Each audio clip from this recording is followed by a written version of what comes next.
Start college, build skills, and complete your degree with Wilmington University. 100% online options and affordable tuition makes WilmU work for you.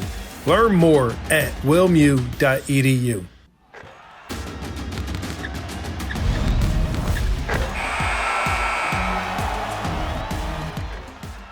Hey, glad you could be with us here on the Sixers Talk podcast. We're brought to you by Wilmington University. WilmU Works, Danny Pommells, Noah Levick, and Ben Berry, the triumvirate back together.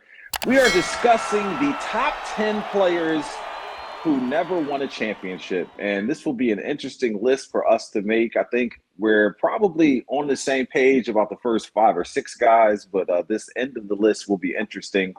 So we're going to do the top 10. And do you guys have like a consensus number one?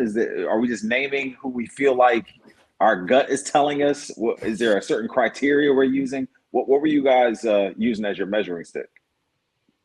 So for me, I found the NBA top 75 list quite helpful in at least narrowing things down a little, although I tried to do some research into other names that perhaps should be in the mix who narrowly missed out on the top 75. And then I think it's always tough in assessing what exactly is quote unquote best.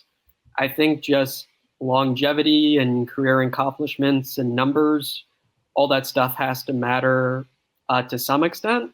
And then, of course, there are some intangibles with players who are characteristic of a certain skill or popularized a certain part of the game or were just so elite at what they did best.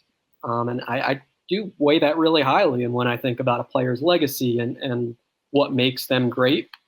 And then I thought it was really fascinating because we've got players at, the same position, the same era, that sort of stuff. And then I think you're splitting hairs and trying to find what separates them. So, we'll get into detail there. But for me, sometimes I'm like, okay, this guy was significantly more efficient or he didn't win a title, but he made significantly more finals appearances. Just try to find exactly what the differentiators are there and do our best to make it work and, come up with our top 10. But of course, comparing across eras is always super difficult. And I want to be respectful to the guys who paved the way and were great in previous generations. But I also don't want to overlook, as we'll get into, someone like a James Harden who has been historically great as an offensive player.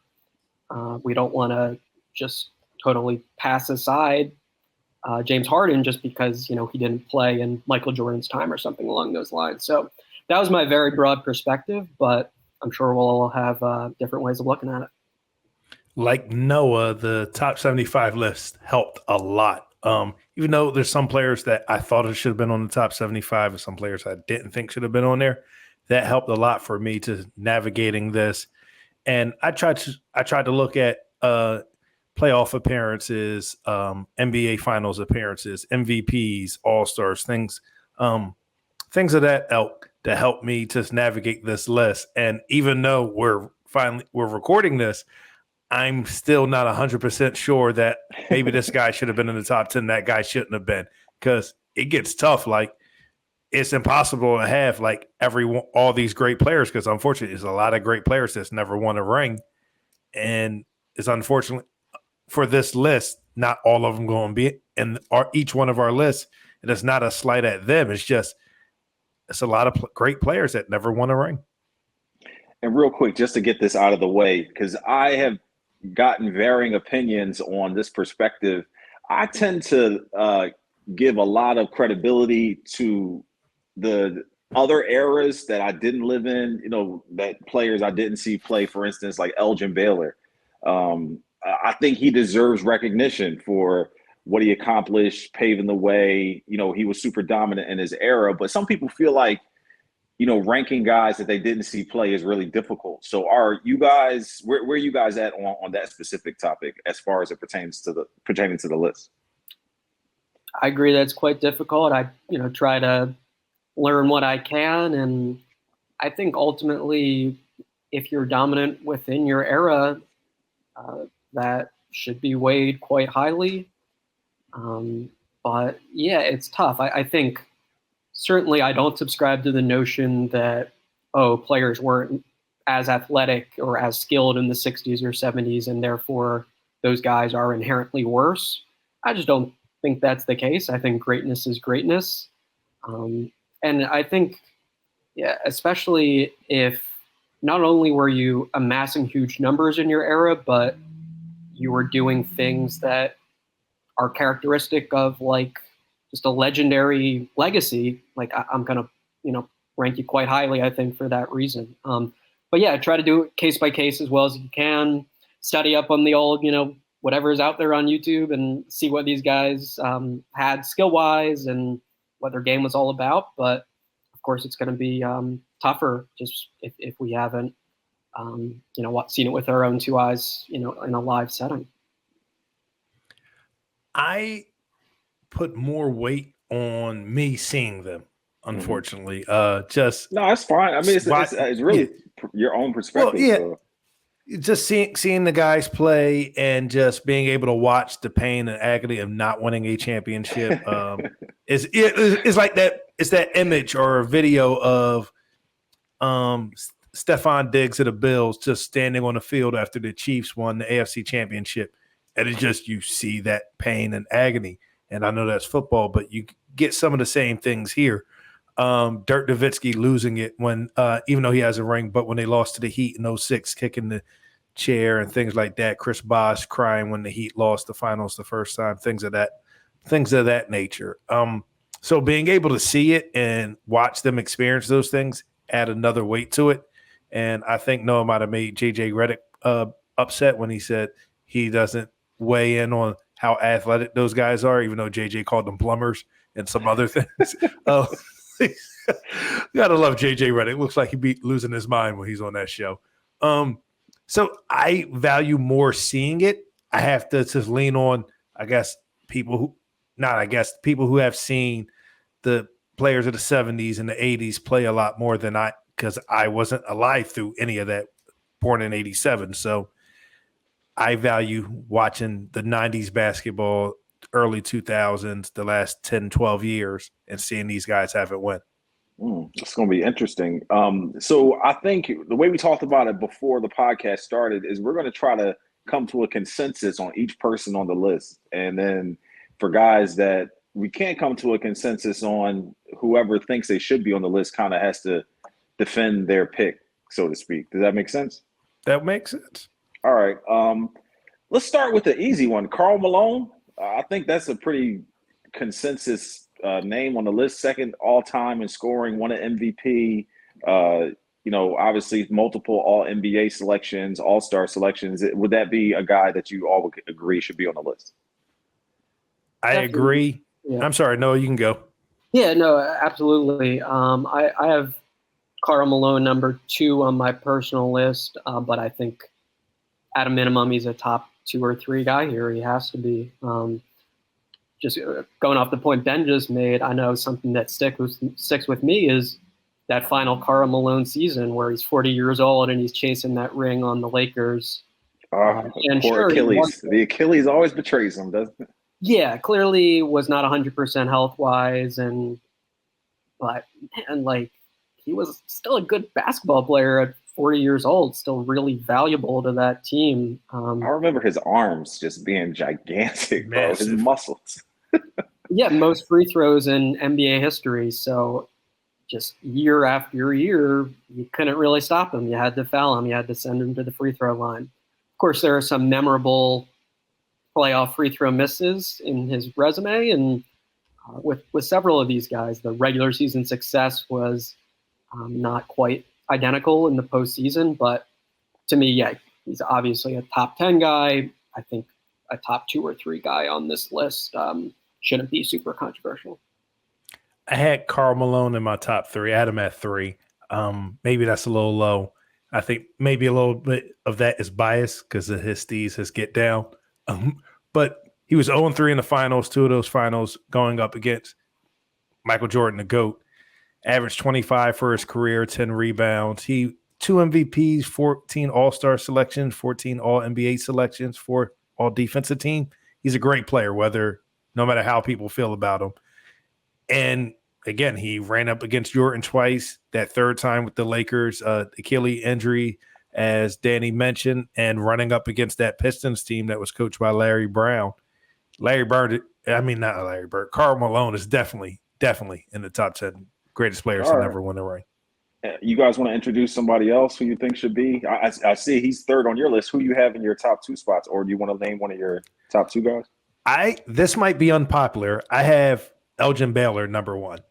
Oh, okay, cool. That might be a reach. That goes against what you just said about guys not in your era, though. Well, not in my era, but this is why I have him as number 1. He was 0 for 8 in the finals. 0 for 8 in the finals, man. You can say he was 0 for 8 as a GM. 0 for 8 in the finals. I mean, 11 All-Star appearances, 10 All-NBA selections. He was Rookie of the Year, Hall of Fame player. Crazy Hall of Famers, too. Jerry West, Will Chamberlain. 27 points per game. Great player. Like, when you look at those gaudy numbers, go to the NBA Finals 8 times. I don't know what the odds are, but it has to be like less than 12% to not win one championship if you go to 8 NBA Finals. So I just think of how painful that would be. I think that many finals appearances put him at number 1 in my list to never win a ring. I also had Elgin Baylor number 1, and I was not expecting that to be a shared opinion. I didn't either. I felt the same way.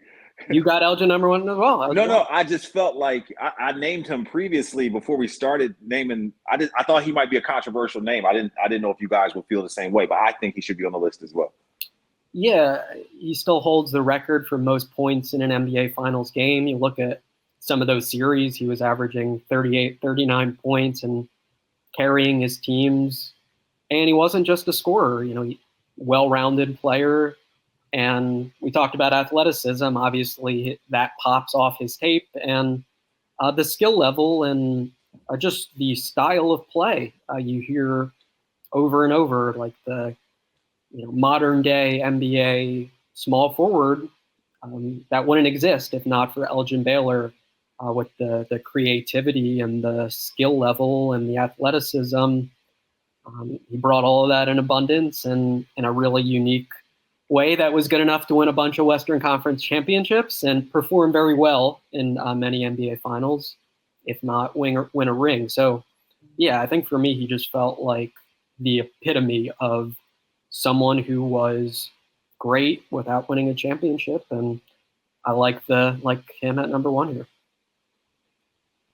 I love how you guys actually, I just made a list of 10 people as opposed to ranking them, but I love how you guys have done it. And Ben, you want to give your number 2 since we know what your 1 and your 3 is. So I have Charles Barkley, and maybe that's a little bit of homerism, but Charles carried the Sixers team for a handful of years after they got rid of after Dr. J, Moses Malone guys retired and they traded players away. But Charles Barkley went to the NBA Finals, played against Jordan, lost, but he did work in those finals. He averaged 22 for his career. He's 11-time All-Star, won an MVP, 11-time All-NBA selection, NBA rebounding champion, averaged just under 12 rebounds a game for his career.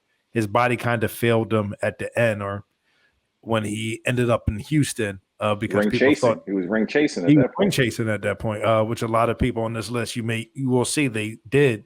But Charles Barkley is my number 2. Great player, and we know he didn't win a ring because if you watch inside the NBA, it comes up all the time. Get one of these, Chuck. You a bum. Only talk to champions. So, Charles Barkley, my number 2. Absolutely. He was my number 3, so I had Malone above him, but I don't think Barkley is a top 3 guy here is homerism. I looked at his prime and was not a short prime.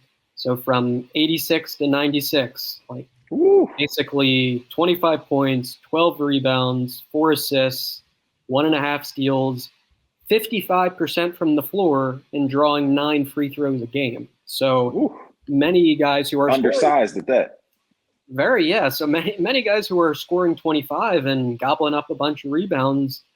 There's some tough shots that they're taking and missing every night. And that just wasn't the case for Charles Barkley. And to me, that's extraordinarily impressive in addition to the ability to lead the league in rebounds at 6'4". And yeah, I think just what cements him being very close, or I guess in Ben's estimation, a little better than Karl Malone, is after leaving Philadelphia, goes on to win the MVP, lead a team to the finals. Just an undeniably incredible player. And I think you could say those perhaps like his post-playing career, obviously he's in the spotlight a lot, and people have a lot of opinions about him as a talker and opinion haver, and maybe that overshadows like what he did as a player a little bit. Because to me, I think I was having to judge a lot. How much do I prioritize a player's excellence during their prime versus how long that prime lasted? And I think Charles Barkley scores extremely highly in both those categories, and obviously is an all-timer. Danny, before you go, I want to add something. I think another reason I definitely had Charles Barkley higher than Karl Malone was Charles Barkley doesn't have another player on this list, or could potentially be on this list. We'll get to John Stockton eventually, but he's most likely going to be on this list. So there you go, Danny. It's an interesting point, because I was going to follow up Noah's point, and you definitely hit the nail on the head that you could say that those last few years in Philly stunted his growth, or he lost opportunity in his prime to try to be able to win a championship because he had nothing around him. He had no supporting cast. And truth be told, he didn't have a bunch of all-stars in Phoenix either to carry them to the finals. I mean, shout out Kevin Johnson and what he's accomplished. But listen, man, I mean, it's not like he had Scottie Pippen and Dennis Rodman, running with him like Michael Jordan did, or John Stockton, like you mentioned with Karl Malone. So, and it's crazy, like you said, Noah, to think that his, pop culture influence or what have you could overshadow how dominant and ridiculous he was on the basketball court. I used to watch, one of those VHS videos of Charles Barkley after school, and just get hyped up all the time watching him do his thing. But I definitely think he belongs in this list. Definitely was on my list. So let's just quickly, since we're here, we got 3 names down, 7 to go. We're in the Sixers realm. Is Iverson on your list of best players to never win a championship? He is on my list. I felt bad about having him here because I don't want to neglect the cultural impact and how unique and awesome he was to watch. But I had him at number 9. I think you just look at the impact on winning compared to many of these players, and it's a little bit lower. Mm-hmm. And obviously the efficiency is the big knock on him, but 4-time scoring champion, 3-time steals champ, and the indelible run to the NBA Finals in 2001 with the MVP, and still scored at a really high level for a bit post-Philadelphia, on those Nuggets teams with Carmelo Anthony, and, had a little success after, but did fade pretty quickly, once he left Philly, and some of the off-court issues, prevented him from perhaps being able to rack some of the numbers up that could have gotten him higher on these various leaderboards. But for me, he definitely deserves to be in the top 10 here. And the 01 season is, all the evidence you need, really. I mean, I think the fact that team had a lot of, defensive oriented and unselfish players, we don't want to totally act like those guys were all scrubs, right? Like, I don't think that's an accurate characterization, but right. Of course he did not have a second star or anything remotely resembling that. And he was special that year. And of course, in game 1 of those finals, turns in one of the best performances in the history of the NBA Finals, the very first game he had the opportunity to play on that stage. So Iverson definitely is in the top 10 for me. But he's at 10 for me. Noah has him at 9. I have him at 10. 26.7 points per game, at 4-time scoring champion, 3-time steal champion. I forgot he made 8 all defensive teams, and definitely remember the 7-time all NBA selection, 11-time All-Star. Allen Iverson, what he did culturally, phenomenal. How he represented the city, phenomenal. And everyone in the city loves him for that. Unfortunately, that peak wasn't that long when he left Philadelphia. He really didn't do too much. And he had a couple of good years in Denver, but he wasn't there that long. And I think what dropped him below other guys we'll get to the list is he never made it back to a conference finals. Forget an NBA finals, a conference finals. And Harden has been to a conference finals multiple times. Hasn't been to the finals. As a sixth man, but Russell Westbrook, multiple conference finals. Chris Paul, multiple conference finals. So I think that hurt Iverson as I made my list. Yeah, I think Al, the cultural impact stuff, is one thing. When you just look at on the court stuff, there's obviously the impact that, it's weird because crossing over Michael Jordan doesn't show up in the stat sheet, but that's kind of the feeling you get watching him. And I think Noah talked about it when he talked about some of his criteria, just like the dominance in the era that they played and how they, maybe moves that they invented or rules that changed because of them or things like that. So that stuff kind of impacts it. And you think about his crossover, you think about, Iverson and, not practicing, but showing up and playing like he did. And when you take all that into account and the type of athlete he was and the fact that football was really the thing he loved the most, but didn't play, it kind of gives you more of a perspective. So I think that really speaks to how you can't discount some of these other, Elgin Baylor, George Gervin types when it comes to making the list. They're worth debating because of what they were able to do and impact the game and the way they were. So I think I'm going to get controversial with this next one. And because part of the reason, my list was the way it was and some of the determining factors that I used, it turned out to be like MVPs. So when I think about John Stockton and what he brought to the game and how good he was, he didn't have an MVP. And I think that when you start to, get down to the minutia and what some other candidates, you bring up James Harden earlier, Westbrook has been mentioned, like these guys won MVPs where, John Stockton never quite reached that height. So that was kind of one of the things that kind of pushed him down my list, but I assume he's on both of you guys' list. He is. I actually have Stockton at 4. Mm-hmm. All-time assists leader, all-time steals leader, and the longevity is just exceptional. I mean, every season from age 37 to 40, he played 82 games.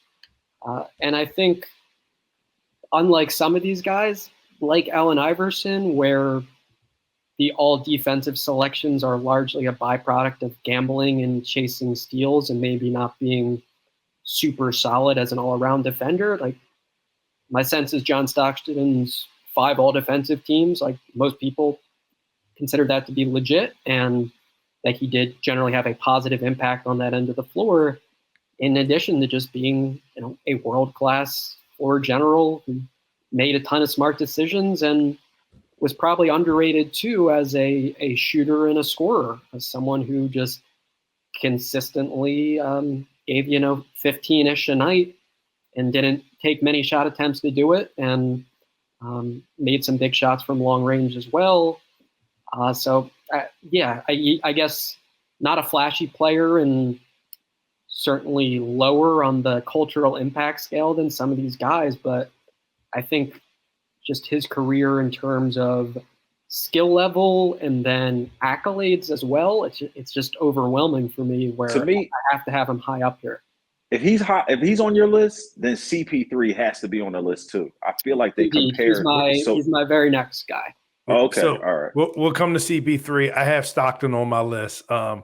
13 points per game, 10 and a half assists per game, 10-time All-Star, 11-time all NBA selection, as Noah mentioned. The numbers are crazy. The numbers are crazy. 5 all defensive team, 9-time assist leader. Danny. Well, Danny and Noah, you guys want to guess who's second in assists in NBA history? Was it Jason Kidd? It's Jason Kidd. You want to know how far behind he is? It's over 3,000 assists. It's closer to 4,000. Well, if you're throwing the Karl Malone's tree trunk arms every time down the court, I mean, I'm sure that helps a little bit. Yeah, I'm sure it helps. That assist record might be to the NBA what Joe DiMaggio's record is in baseball. I'm not sure that'll be broken. Like, for that to be, I wonder how many games Chris Paul probably needs to play like 5 more seasons for that to be broken, if not more. That might be an exaggeration, but Chris Paul is over 5,000 assists behind. It's a nearly unbreakable record. I think comparatively, though, when you look at their contribution, undersized guard, the all-star selections, the all-NBA selections and things like that, Chris Paul's resume and John Stockton's resume have a lot of similarities. So I feel like if you got John Stockton on your list who didn't win an MVP, then Chris Paul and all that he's accomplished also needs to be on the list. So, all right, let's talk Chris Paul. No, you want to go first? So we're halfway home. We got 5 consensus guys: Stockton, Iverson, Barkley, Malone, and Elgin Baylor. So this is number 6. Chris Paul is up for discussion. Yeah, so I had Stockton 4, Chris Paul 5, and I spent some time going back and forth. I think Chris Paul is surely in that conversation for like the best point guard ever at this point. 3rd all-time in assists. He should pass Michael Jordan for 3rd in steals next season. 12 All-Stars.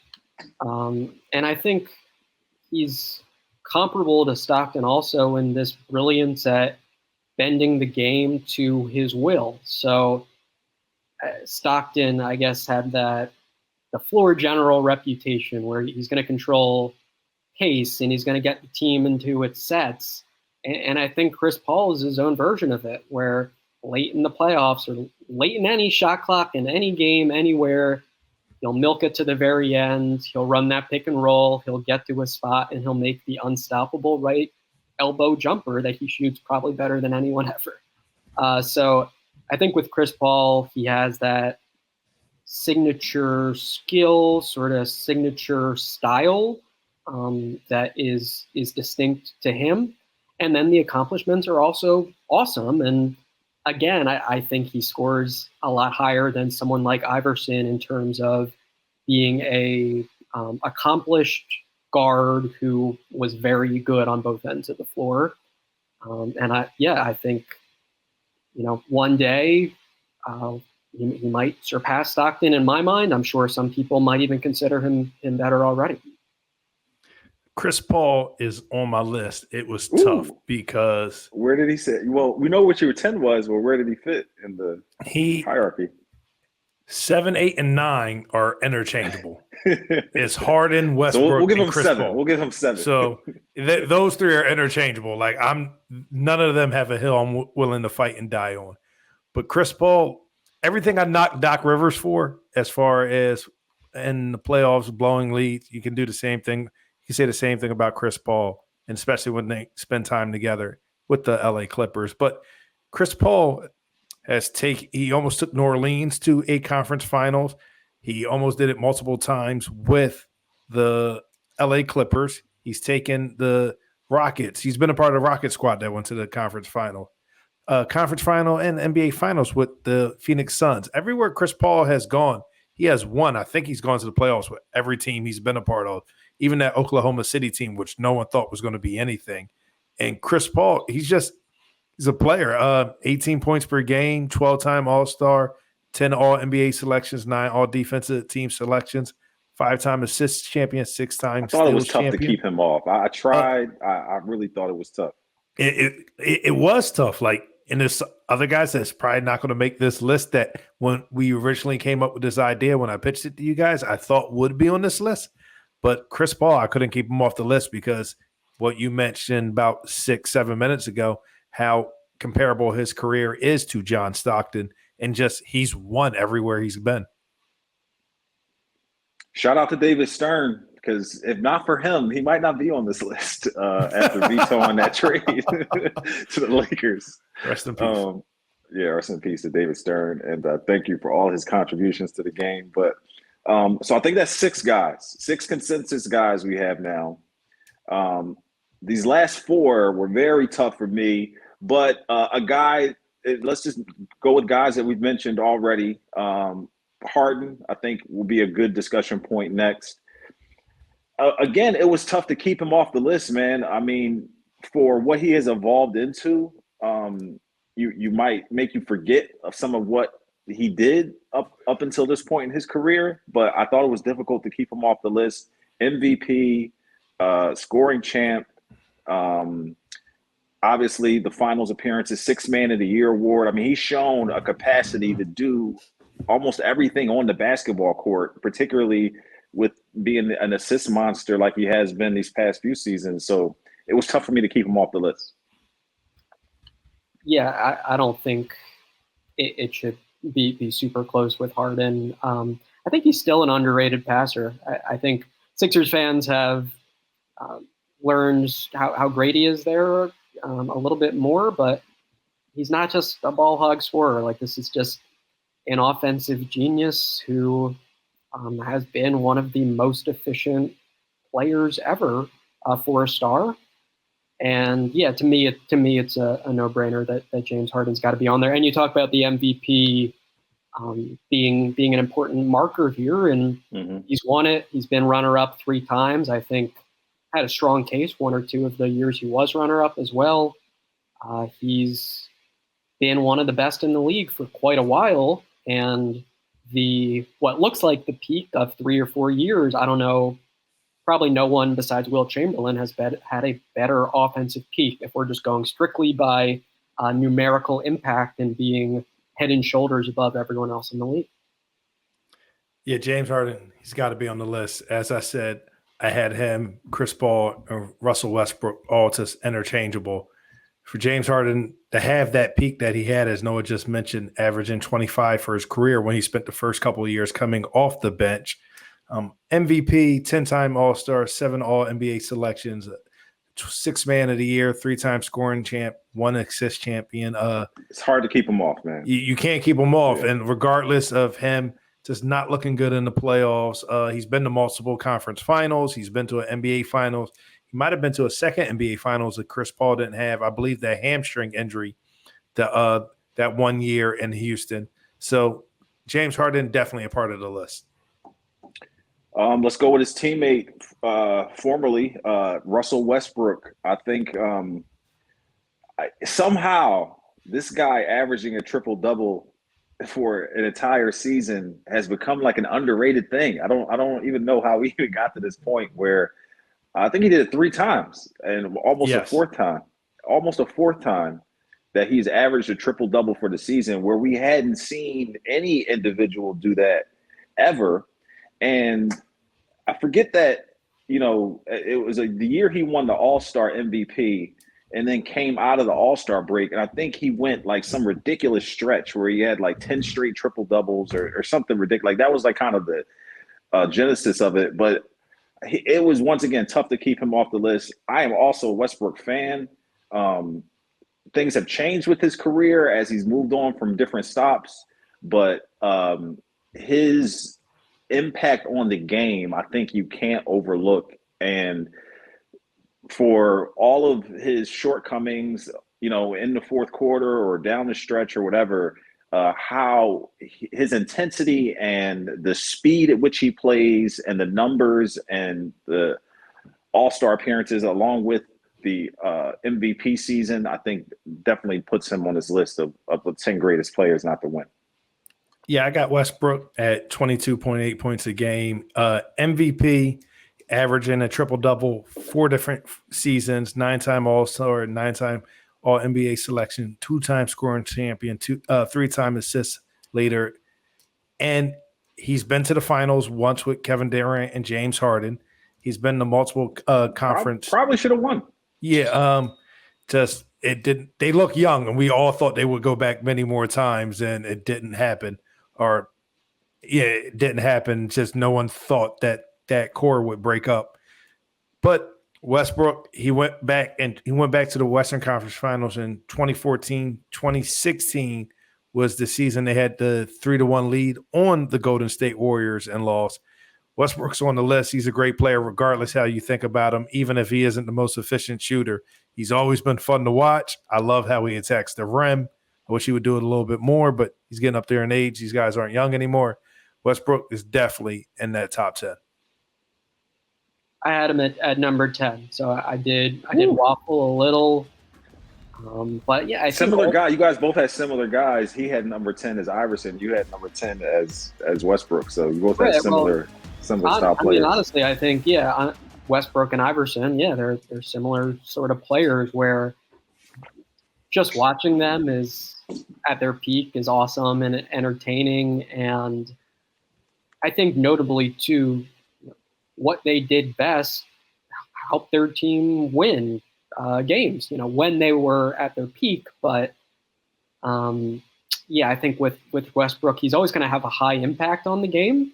And for a long time, there were, so many really positive contributions outweighing the negatives. And now at this stage of his career, that's perhaps less so, but we don't want to weigh that too highly. I did feel ultimately like, Jesus, I don't want to disrespect, Westbrook too much, and that he was an MVP caliber player, that no one's ever had more triple doubles than him. Not everyone's cup of tea, but is he one of the 10 best ever to not win a title? I think I'm on the same page that he should at least make the cut in some way, shape, or form. All right, I'm going to ask you guys here, if my math is correct, we have 8 consensus names. So I'm going to ask you guys here to take the mic, throw out a name that you think belongs in one of these last 2 spots, because there's a lot of places we can go. Patrick Ewing, Reggie Miller, Dominique Wilkins, George Gervin. Like, who's somebody you think should be on the list? So while we were doing this, I reshuffled my list, and AI moved down to 8, and Westbrook, Harden, and Chris Paul all moved down, and I got 2 slots open. The first name I want to attack is Tracy Mcgrady. Oh, that's a no for me. That's a no for you? He makes the cut. Nope. Tracy Mcgrady. Noah, before I read off his bona fides, before I spell his bona fides, what you got on Tracy Mcgrady? Noah, yes or no? That's definitely a no for me. I mean, I honestly don't know if he'd be a top 15 guy for me. I just think the peak wasn't quite long enough. Definitely deserves consideration as far as being the best for a time, but I don't see it as far as being quite in the same tier as some of these players we're about to talk about, who year after year after year were top 5, top 10 sort of players. So I think after those 8, there's a big drop off of who could possibly be up. I think our first 8, you guys just made a face and disagree. I think I don't know if it's a big drop off. There might be a drop off. I don't know. There's a drop off. I see T-Mac, 7 All-Stars, 7 All-NBA selections, most improved player, 2-time scoring champ. His peak wasn't long, but his peak was high when it was there. Doc Rivers had him in Orlando. I feel like at that point in time, the only players that were in that conversation for best player in the NBA were Kobe Bryant, Tim Duncan, Allen Iverson, and Tracy Is McGrady. He better than like George Gervin though, or like Patrick Ewing? Or I have him higher than Gervin. But again, that might go back to my earlier point to watching T-Mac play.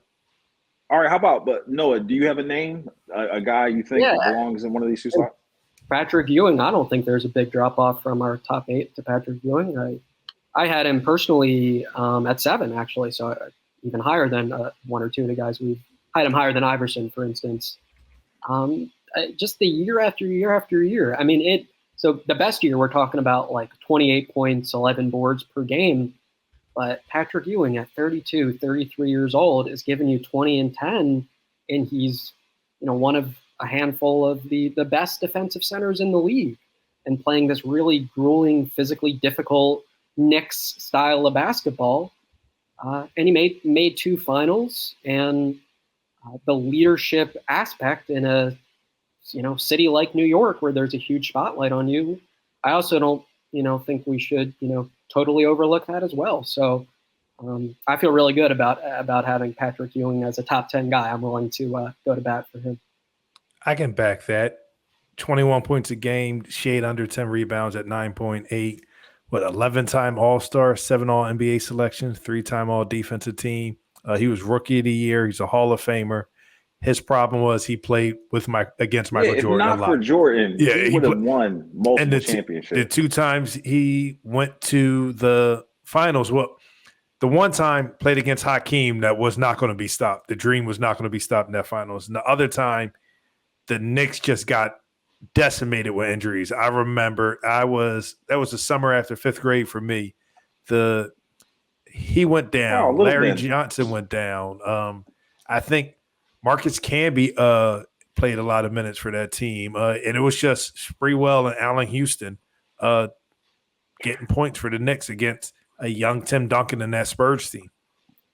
Right. They were an 8 seed that made the finals. So it was extremely impressive and borderline miraculous that they managed to pull that off. So I think the fact that he has multiple finals to his resume does boost it a little bit in comparison to someone like a McGrady in my mind. McGrady got 1 finals.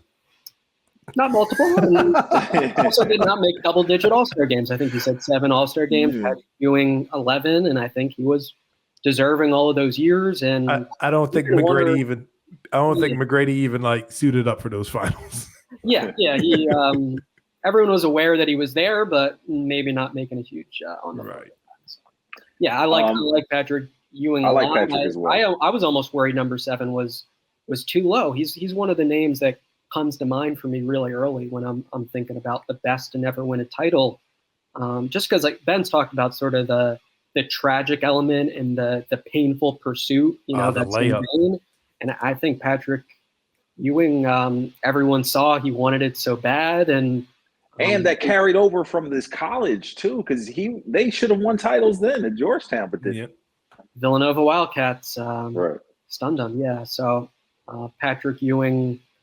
I think it was, of course, a shame the era that he played in, that it just wasn't doable for him. But I think he deserves a lot of respect that he was so great for so long.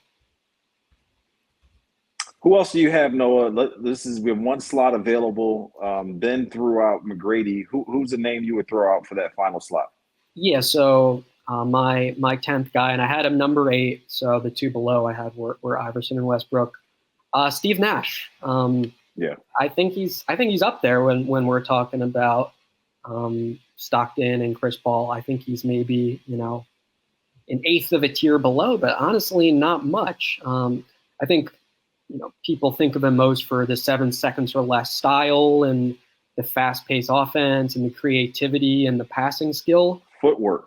This guy almost averaged 50, 40, 90 for his career. He was just an unselfish pass-first player who made a lot of guys better around him and, helped Phoenix win 50-plus games year after year. And but at his shooting, he's one of the best shooters this league's ever seen, I think. 2 MVPs. So, yeah, and he's got the MVP, which, I think we don't want to, undersell the MVP, angle of this as well. So, yeah. Just don't ask Shaquille O'Neal about that, right? Perhaps a flawed process, but was Steve Nash for quite a while one of the best 5-ish players in the league? Yeah, I think that is indeed the case. So I think he is. For me, I had him at number 8, and I think it's hard to make a case that there are many above him. But I'm curious to hear if there are any good names. Steve Nash. I struggle because I think he's a phenomenal player. I love watching him play. And I don't have an argument on, I have no beef with Noah having him on the list. 2-time MVP, 8 All-Stars, 7 All-NBA selection, 5-time assist leader.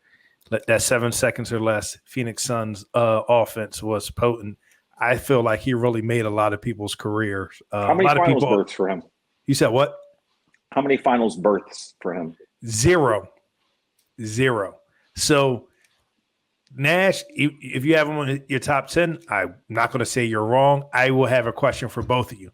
If Nikola Jokic's career goes the way it seemed like will, I will say even though he scores more, I think he's a 4-time All-Star though, which is tough for me. But Jokic, yeah. But when it's all said and done, he's going to have more than 4 All-Stars. Hell, this is today's list, sir. This is today's list. Yes, I hear you. I'm just saying when his career ends, like. Yeah, you see where I'm going, though. You see where I'm going. The MVP was a determining factor for me, and I had Nash as like 6th for me because he had the 2 MVPs, and I feel like that to me that moves you ahead of other people. Like you were the best player in the entire league twice. So to me, that moves you a little bit ahead of others. Patrick Ewing, for instance, but I feel like Nikola Jokic could definitely make the list and bump someone else off. For instance, a guy like Iverson, maybe, who doesn't quite have the same criteria as because obviously it's going to get more and more in depth as the time goes on as far as players on the list. 2-time MVP in Nikola Jokic, Nash, a 2-time MVP, Stockton, the all-time assist leader. Like the qualifications just keep getting more and more heavy. So I see your point. So maybe he will be an honorable mention for me, but I think there are other guys that might deserve that as well.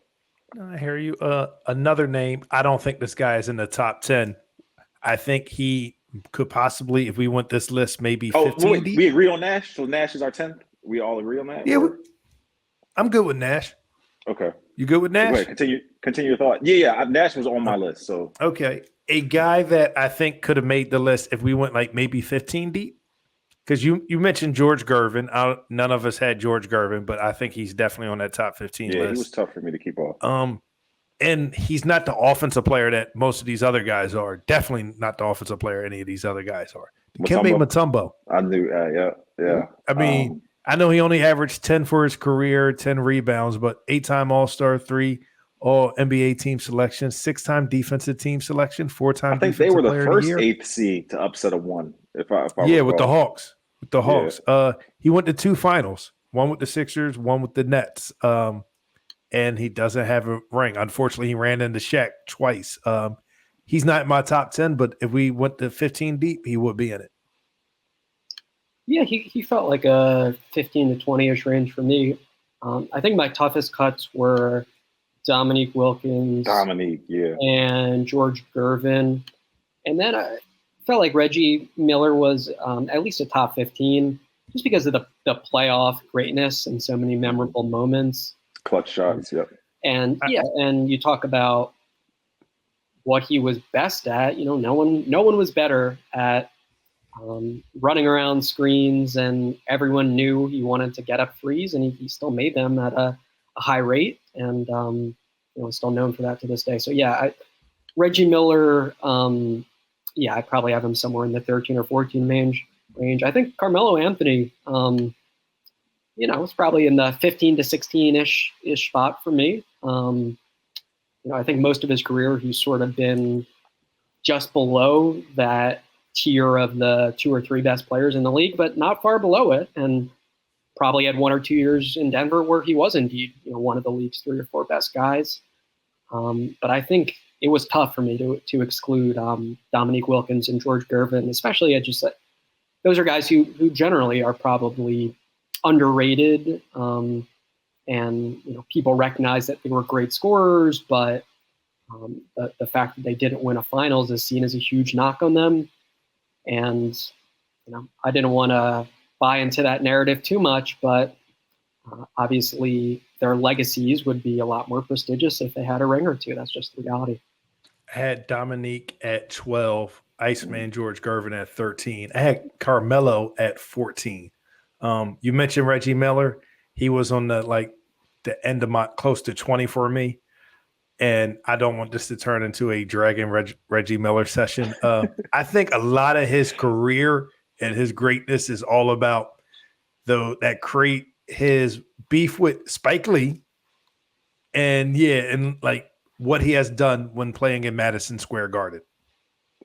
What's wrong with that though? There's nothing wrong with that. That's significant. I think that's what got him into the Hall of Fame. Well, his battles with Jordan too, I think, also were up there too. His 18.9 points per game, his 2 All-NBA selections. He had a lot of clutch shots. I think that's also one of the guys you had to watch probably to get their greatness. Also, he was in the shadow of his sister for a little while there. At some point, definitely growing up. But I don't think Reggie ever averaged 20 in a season. Well, the number, and then there also was that debate recently in past years of whether Klay Thompson was a better player than what Reggie Miller was. Yes. So to answer that question, yes. Yes. I was wrong. Reggie early averaged 20 in the late 80s, early 90s, but I have Klay better than Reggie. I thought Klay got snubbed from the top 75 all the time. Klay probably a better two-way player, and Reggie's best quality is the playoff clutchness, albeit not finals winning clutchness. And Klay is game 6 Klay, right? So he's not doing too bad there either. So yeah, I think I probably lean that direction as well. But man, yeah, I really wanted to find a way to get one of Gervin or Dominique Wilkins on there, because these were guys that were just averaging 25 plus season after season. George Gervin winning several scoring titles and renowned for the scoring finger roll too, which I didn't remember. Mm-hmm, yeah, but their teams just weren't good enough, I guess, ultimately to quite crack this. Fun little George Gervin fact I'm not sure the average person's aware of is it's like a pretty close mentor to Tobias Harris. So Tobias's dad, Terrell Harris, became George Gervin's agent late in his basketball career and was around the family a lot when Tobias was growing up. And just both like on a personal and basketball level has mentored Tobias Harris, which is pretty cool. Yeah, it was pretty cool making this list with you guys and having fun.